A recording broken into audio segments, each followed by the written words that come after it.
కేంద్రంలో ప్రభుత్వం సంవత్సరం తిరిగేలోపే పతనం కావచ్చంటున్నారు ప్రతిపక్ష నేత రాహుల్ గాంధీ.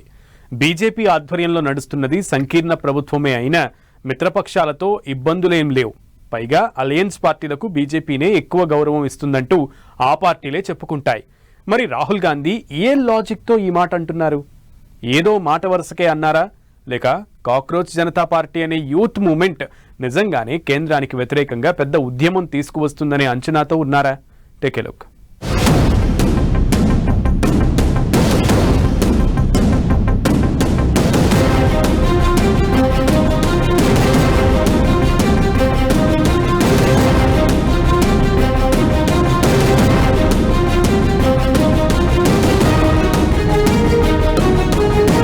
మోదీ సర్కారు ఏడాదిలోపే పడిపోతుందంటున్న రాహుల్ లాజిక్ ఏంటి? మధ్యంతరం వస్తుందనే ఆయన డైలాగుకి అర్థమా?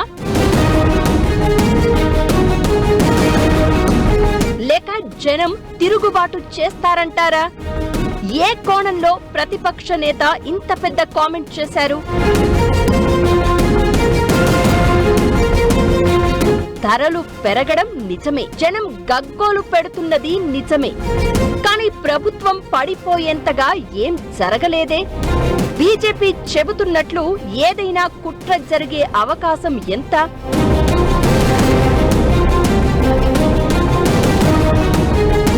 జూన్ 12కి కేంద్రంలో ఎన్డీఏ ప్రభుత్వం ఏర్పడి 2 ఏళ్లు పూర్తవుతుంది. మిగిలిన మిత్రపక్షాలతో బీజేపీకి ఇప్పుడు సఖ్యత బేషుగ్గానే ఉంది.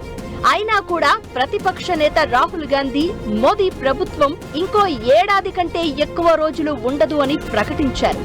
ఢిల్లీలో పార్టీ మైనారిటీ విభాగానికి చెందిన ఓ సమావేశంలో ఇలా రాహుల్ అన్నారు.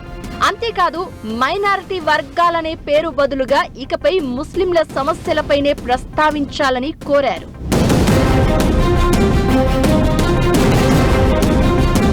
రాహుల్ గాంధీ ఈ ప్రకటన చేయగానే బీజేపీ రంగంలోకి దిగింది. ప్రభుత్వం పడగొట్టేందుకు కుట్ర చేస్తున్నారంటూ ఆరోపించింది. కేంద్ర మంత్రులు పీయూష్ గోయల్ సహా ఇతర నేతలంతా ప్రభుత్వంపై రాహుల్ ఆధ్వర్యంలో కుట్ర జరుగుతుందని ఆరోపించారు.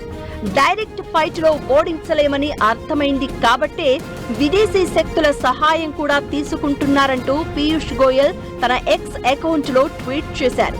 టూల్ కిట్ గ్యాంగ్ చేసే పనులు ఇలానే ఉంటాయని ఈ క్రమంలో రాహుల్ గాంధీపై సెటైర్లు వేసింది.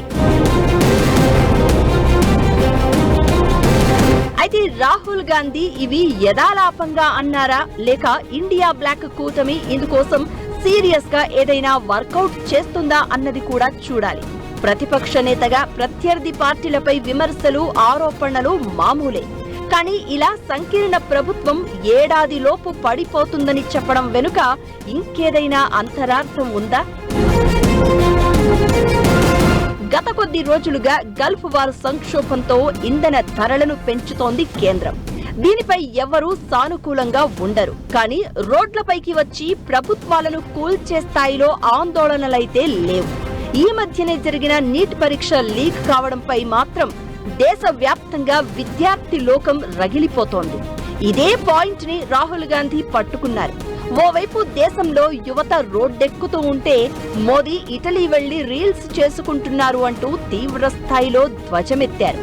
అలానే ఆర్థిక సంక్షోభాలకు కూడా అస్తవ్యస్త విధానాలే కారణమనేది ప్రతిపక్ష నేత పాయింట్.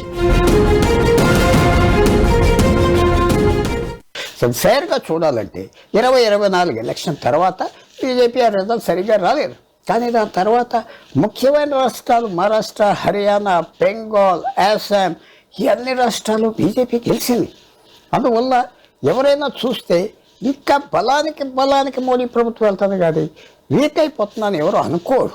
తర్వాత దేశంలో వచ్చేది ఏంటంటే, ఒకవేళ మోడీ గవర్నమెంట్ మీద అసంతృప్తి వచ్చేసి వదిలేస్తే ఎలాంటి శక్తి గవర్నమెంట్ ఫామ్ చేస్తుంది, ఆ వ్యక్తి ఆ శక్తి మీద నమ్మకం ఉన్నదా అంటే అది ఎవరికేం కనపట్లేదు. ఆపోజిషన్ నాయకులు ఎవరైనా పెరిగారా ఆ స్థాయికి? ప్రజలు కాన్ఫిడెన్స్ తెచ్చుకుంటున్నారా? మధ్యతరగతి వాళ్ళు నమ్ముతారా అంటే అది కనపట్లేదు. అందువల్ల ప్రస్తుతం ఏ ఛాలెంజ్ ఉండదు. ఫ్యూచర్ చెప్పలేం, ఉత్తరప్రదేశ్ దాని తర్వాత ఏమేమవుతాయి. కానీ ప్రస్తుతం ఛాలెంజ్ మాత్రం నరేంద్ర మోడీ ప్రభుత్వానికి రేషనల్గా ఏమీ కనపడలేదు.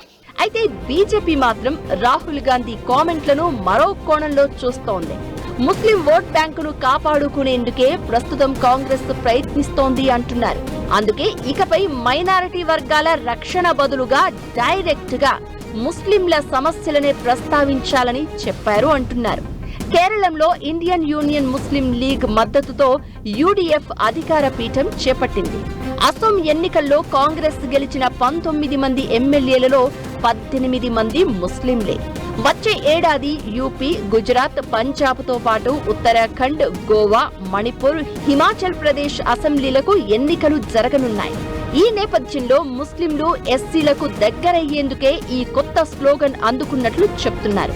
అయితే ఈ క్రమంలో ఏకంగా కేంద్ర ప్రభుత్వమే ఏడాదిలోపు పడిపోతుందని చెప్పడమే సంచలనం కలిగిస్తోంది.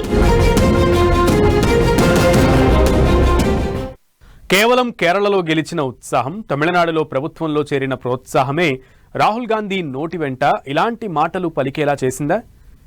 ఇంకేదైనా రీజన్ ఉందా అంటే అవునని మాత్రం సమాధానం ఖచ్చితంగా రాదు.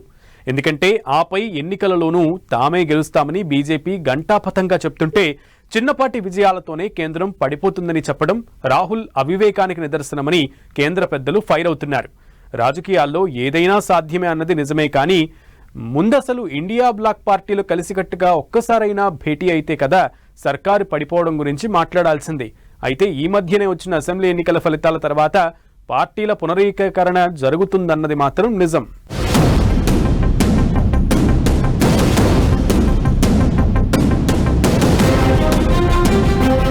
ఇండియా బ్లాక్ ఎన్డీఏని కూల్చగలదా? జూన్లో ఇండియా బ్లాక్ సమావేశం స్వయంగా ప్రకటించిన దీదీ. పశ్చిమ బెంగాల్ ఎన్నికల ఫలితాల తర్వాత మారిన స్వరం. బ్లాక్ మనుగడపై ఇక డౌట్స్ అనవసరమా? ఎన్డీఏలోనే కాదు, ఇండియా బ్లాక్ లోకి కొత్త పార్టీలు. ఇండియా బ్లాక్ లోకి టీవీకే. బైపోల్స్ తో తమిళనాడులోనూ సెన్సేషన్ తప్పదా? రీసెంట్ గా వచ్చిన అసెంబ్లీ ఎన్నికల ఫలితాలు కాంగ్రెస్ లో కొత్త ఉత్సాహం ఇచ్చినట్లే కనిపిస్తోంది. నిజానికి 5 రాష్ట్రాల ఎన్నికలలో కేరళలో మాత్రమే గెలిచిన 59 ఏళ్ల తర్వాత తమిళనాడు ప్రభుత్వంలో భాగం కావడం అక్కడి పార్టీ క్యాడర్లో జోష్ పెంచుతోంది. అలానే పశ్చిమ బెంగాల్లో మమతా బెనర్జీ ఓటమి తర్వాత ఆమె ఇండియా బ్లాక్ లోనే కొనసాగుతారు అని తేలిపోయింది. జూన్ మొదటి వారంలోనే తమ కూటమి భేటీ ఉంటుందని స్వయంగా ఆమె చెప్పడం ఇందుకు నిదర్శనం. అసెంబ్లీ ఎలక్షన్స్ కి ముందు ఆమె రాహుల్ గాంధీని డోంట్ కేర్ అన్నట్లుగా తీసి పారేసేవారు. ఇప్పుడు మాత్రం కాంగ్రెస్ సారథ్యాన్ని అంగీకరించేలానే కనిపిస్తోంది. అలానే ఢిల్లీ మాజీ ముఖ్యమంత్రి అరవింద్ కేజ్రీవాల్ కూడా కేంద్రంపై విమర్శలు పెంచుతున్నారు. కేంద్రం ప్రజలపై ధరల భారాన్ని స్లో పాయిజన్ లా ప్రయోగిస్తోంది అంటూ ఆరోపిస్తున్నారాయన. వీళ్లంతా కూడా రాబోయే ఎన్నికలను దృష్టిలో పెట్టుకునే ఇలా కలిసిపోబోతున్నారు అనేది స్పష్టంగా కనిపిస్తోంది. అరవింద్ కేజ్రీవాల్ తన విమర్శలను గుప్పించిన తీరే ఇందుకు నిదర్శనం.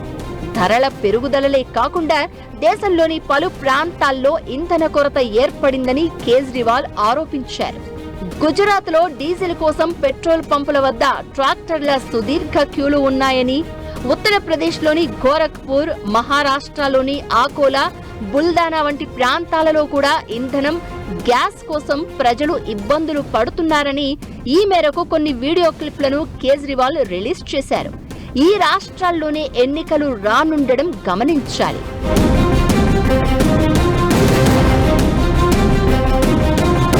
ఇక తమిళనాడు ఎన్నికల ఫలితం కూడా కేంద్ర స్థాయిలో ప్రకంపనలు కలిగిస్తోంది. అన్నా డీఎంకే చీలిపోగా డీఎంకే ఎన్డీఏలో చేరే అవకాశాలు లేకపోలేదు. ఈ నేపథ్యంలోనే టీవీకేకి మద్దతిచ్చిన అన్నా డీఎంకే ఎమ్మెల్యేలు రాజీనామాలు చేయగా స్పీకర్ ఆమోదించారు. తన మద్దతుకు అవసరమైన ఎమ్మెల్యేలను ఉప ఎన్నికలలో గెలిపించుకోవడమే తమిళనాడు సీఎం విజయ్ వ్యూహంగా తెలుస్తోంది. దీంతో ఇక్కడ కూడా టీవీకే కాంగ్రెస్ కూటమిలో చేరినట్లే భావించారు. ఒకవేళ డీఎంకే ఇండియా బ్లాక్ లో లేకపోయినా ఆ లోటును టీవీకేతో పూడ్చుకోవాలి అనేది కాంగ్రెస్ వ్యూహంగా తెలుస్తోంది.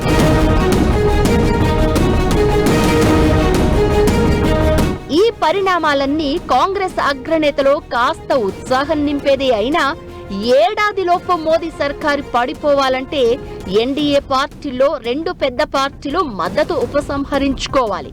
కానీ అది జరగడానికి సమీప భవిష్యత్తులో అవకాశాలు కనిపించడం లేదు. ఇదే తరుణంలో కాక్రోచ్ జనతా పార్టీ అనే ఓ సోషల్ మీడియా మూవ్మెంట్ పై సందేహాలు నెలకొన్నాయి. దీని వెనక ఎవరో ఉండి నడిపిస్తున్నారు అనేది చాలా మంది సందేహం. ఇతర దేశాల్లో అంటే స్థానిక ప్రభుత్వాలపై విపరీతమైన ఆగ్రహం, అరాచకం ఉన్నాయి కాబట్టి అక్కడి యువత జెన్జీ పేరుతో రోడ్డెక్కి నానా హంగామా చేసింది. బంగ్లాదేశ్, నేపాలీలు ఇందుకు ఉదాహరణ. ఇక్కడ మన దేశంలో ఆ తరహా దృశ్యాలను ఊహించలేం. రాహుల్ గాంధీ చెప్తోన్న ఆర్థిక అసమానత నిజమే అయినా కూడా ప్రభుత్వాలపై ఆగ్రహంతో వాటిని దించే స్థాయిలో మన యువతలో ఆవేశం, పటుత్వం లేదు. ఎప్పుడూ అలా జరిగిన దాఖలాలు కూడా లేవు. ఈ కోణంలోనే రాహుల్ గాంధీ చేసిన వ్యాఖ్యలను బెంగాల్ మాజీ సీఎం దీదీ ఇండియా బ్లాక్ కూటమి సమావేశాన్ని కలిపి చూసినా రాజకీయ పునరేకీకరణే తప్ప మరొకటి కనిపించడం లేదు. అయితే రాజకీయాలలో కూడా ఎప్పుడేం జరుగుతుందో గ్యారంటీ బాండ్లా చెప్పలేం కాబట్టి ముందంటూ ఇండియా బ్లాక్ సమావేశం తర్వాతే ఈ అంశాలపై మరింత స్పష్టత రానుంది.